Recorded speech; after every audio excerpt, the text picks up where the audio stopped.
আসসালামু আলাইকুম। আজকে আমি নিয়ে এলাম মাত্র 2টা ডিম দিয়ে সুন্দর একটা বেকারি কেক বানানোর রেসিপি। আপনারা এই রেসিপিটা যদি ফলো করেন এরকম সুন্দরভাবে বেকারির মতো কেক বানাতে পারবেন। দেখতেই পাচ্ছেন কেকটা কত সুন্দর সফট এবং খাইতেও অনেক সুস্বাদু। মাত্র 2টা ডিম দিয়ে এই কেকটি আমি বানিয়েছি। তো আপনাদের সাথে রেসিপিটা শেয়ার করতেছি।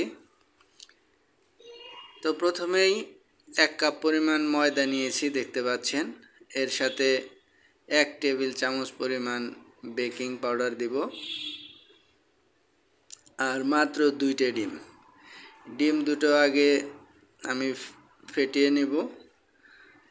আর আমি দেখতে পাচ্ছেন আমার বিটারকে হাই স্পিডে রেখে বিট করতেছি।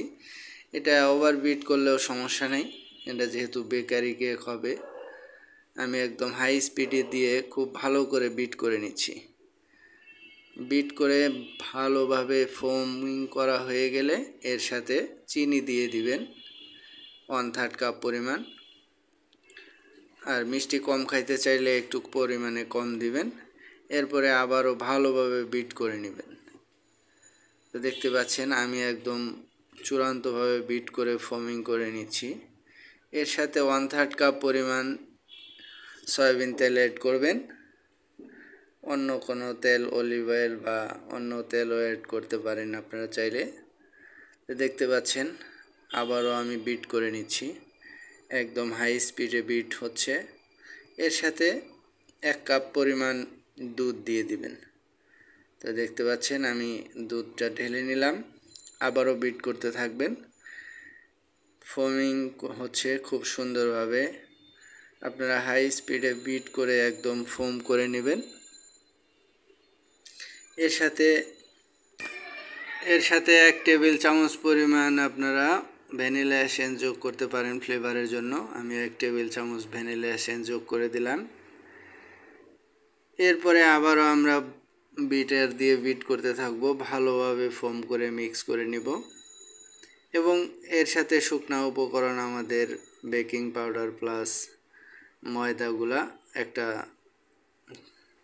চালনি দিয়ে ছেঁকে এর মধ্যে দিয়ে দিবেন। এরপরে আবারও আমরা বিট করে মিক্স করে নেব। তো দেখতে পাচ্ছেন আমি আবারও ভালোভাবে বিটার দিয়ে মিক্স করে নিচ্ছি। তো ভালোভাবে যখন আপনার মিক্স করা হয়ে যাবে এরপরে আমরা আমাদের বিট করার কাজ শেষ। দেখতে পাচ্ছেন ভালোভাবে মিশানো হয়ে গেলে এরপরে আমাদের কেকের উপকরণ রেডি। এরপরে আমরা কুকিং স্টেপগুলোতে যাব। দেখতে পাচ্ছেন যখন চূড়ান্তভাবে মিক্স করা হয়ে গেল এরপরে আমাদের উপকরণ রেডি। এবার আমরা আমাদের এই উপকরণগুলো আমাদের কেকের বাটিতে নিব। কেকের বাটিতে একটু তেল দিয়ে নেবেন তলায়। তো এরপরে হালকা একটু লবণ দিয়ে দিবেন মিশ্রণটার সাথে, আবারও ভালোভাবে মিক্স করে নেবেন। এরপরে বাটির মধ্যে উপকরণটা ঢেলে নিব। তো দেখতে পাচ্ছেন আমি ঢেলে নিয়ে এরপরে এটাকে ভালোভাবে ঝাঁকিয়ে নাড়াচাড়া করে এর ভিতর থেকে বাতাসগুলো বের করে দিবেন। এরপরে প্রি হিট করে নিয়েছিলাম কড়াই, দেখতে পাচ্ছেন 10 মিনিটের মতো। এরপরে বাটিতে আমি কড়াইতে কেকের বাটিটা দিয়ে দিলাম। এরপরে একদম লো আছে এটা 30-40 মিনিটের মতো কুক করব। এরপরে দেখব যে এটা রান্না হয়ে গেছে। ব্যাস, দেখতেই পেলেন আমার কেক রেডি। কত সুন্দর কেক হয়েছে দেখতে পাচ্ছেন, একদম বেকারি কেক যেরকম তুলতুলে নরম সফট সুস্বাদু,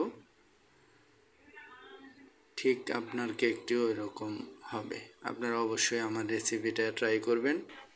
এই রেসিপিটাতে যদি আপনারা কেক তৈরি করেন বাচ্চারাও অনেক পছন্দ করবে। আপনারা ফ্যামিলি নিয়েও নাস্তায় বা যে কোনো সময় এটি খেতে পারবেন। এটা খুবই সুস্বাদু একটা আইটেম। আমি বাসায় মাঝে মাঝেই ট্রাই করি, আপনারাও ট্রাই করে দেখতে পারেন। আর যে কোনো পরামর্শ করার জন্য আপনারা কমেন্ট করতে পারেন। আর ভিডিওটা যদি পছন্দ হয় লাইক দিবেন, আর আমাদের চ্যানেলে সাবস্ক্রাইব করে আমাদের সাথেই থাকবেন। সবাই ভালো থাকবেন, সুস্থ থাকবেন। আল্লাহ হাফেজ।